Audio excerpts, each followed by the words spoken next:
Our scripture this evening comes from Matthew chapter 14, verses 22 and 23.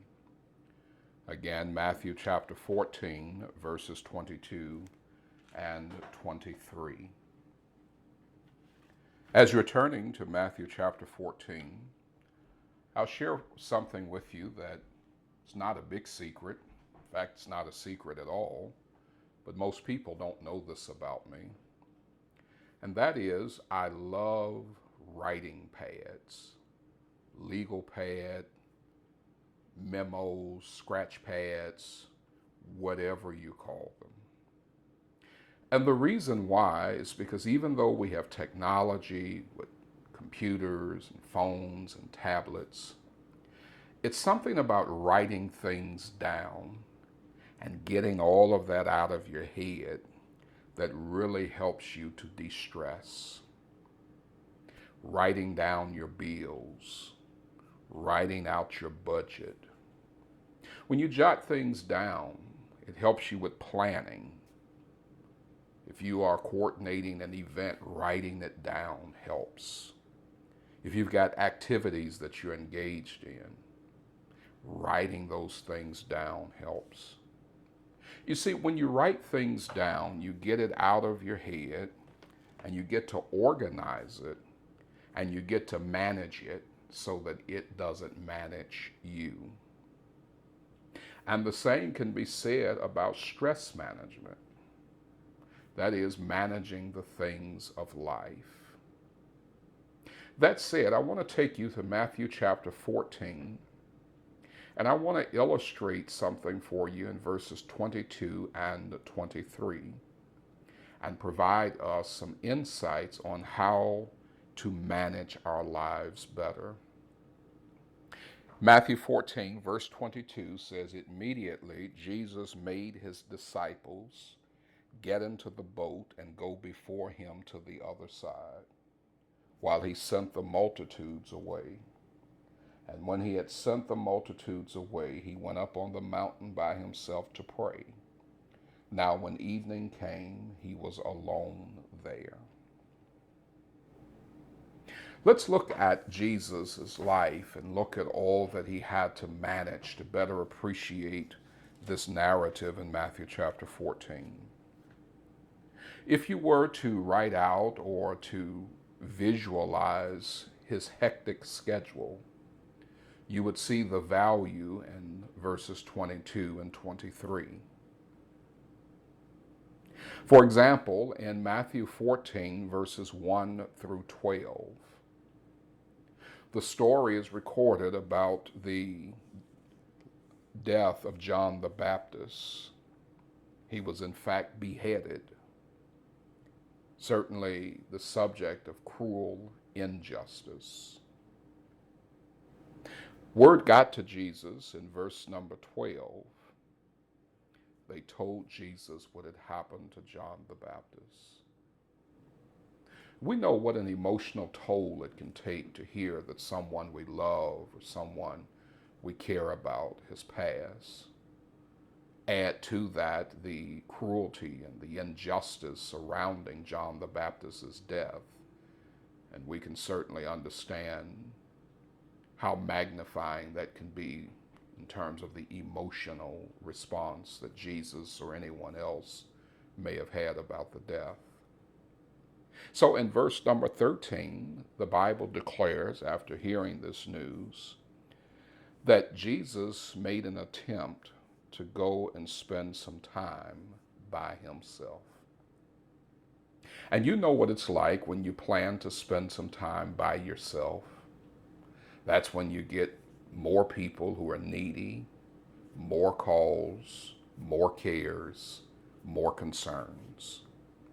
And that's exactly what happened to Jesus, because now he's confronted with having to rebuke and provide instruction to his disciples. There were multitudes of people around, and these people were hungry and without food. So he goes from hearing this bad news about John the Baptist, making an attempt to have some personal time, having to rebuke and instruct his disciples.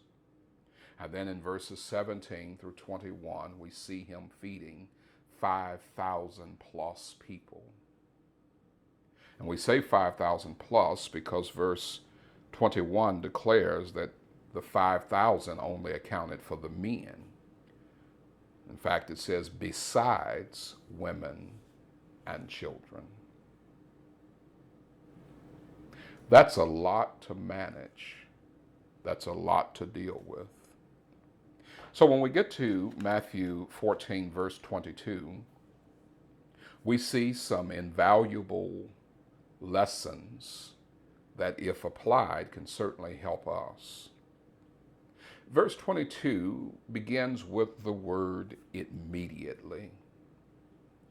Immediately, we can do some things and make some things happen that will put us in a better position from all of the things that we're managing and perhaps all of the people that we manage. Immediately suggests an urgent transition. Remember, John the Baptist has passed. He attempted to get rest and couldn't. He's rebuking and instructing his disciples. He's feeding the 5,000. But immediately means an urgent transition. Immediately, Jesus made his disciples get into the boat and go before him to the other side. There are things that you cannot change. There are people you cannot change. There are problems you cannot fix. But immediately you can transition from being busy. Immediately you can transition from being encumbered with so many activities and so many responsibilities to addressing your need for inner healing and inner peace. Immediately, you can do some things right now to transition yourself from a hectic lifestyle to a more peaceful existence. In verse 23, we see that he isolates himself. Did you catch that in verse 23 where not only did he get away from the multitudes, but he got away from the disciples? Certainly, there are people in your life you love, you care for, may even be responsible for. But if they can't love you enough to let you love yourself,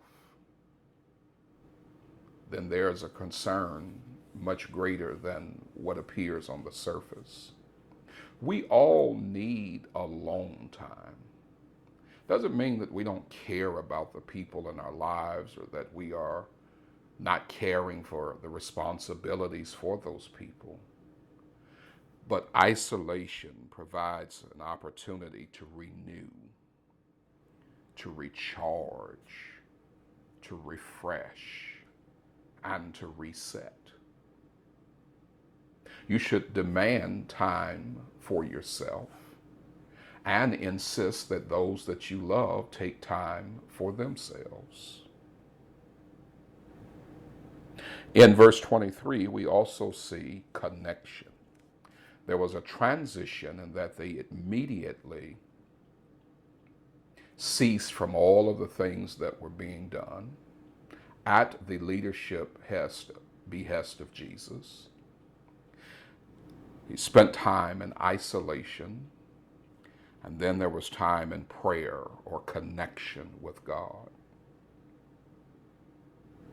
It is unfortunate that in all that we do, that we may spend so much time doing and being that we don't take time to connect with God. There is nothing wrong with public prayer requests.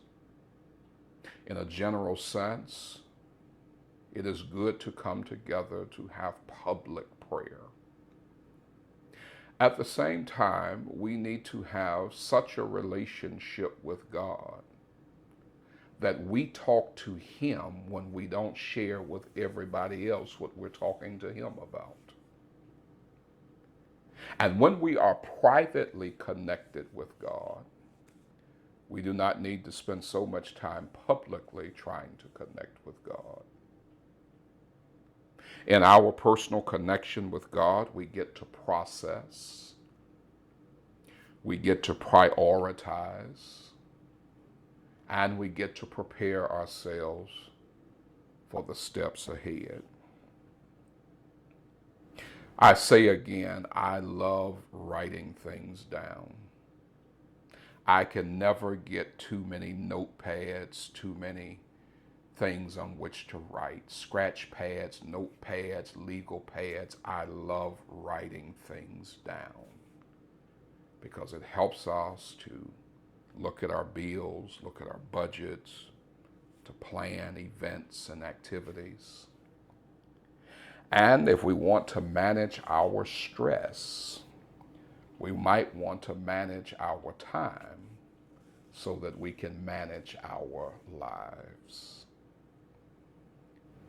This has been another installment of A Few Minutes with the Minister.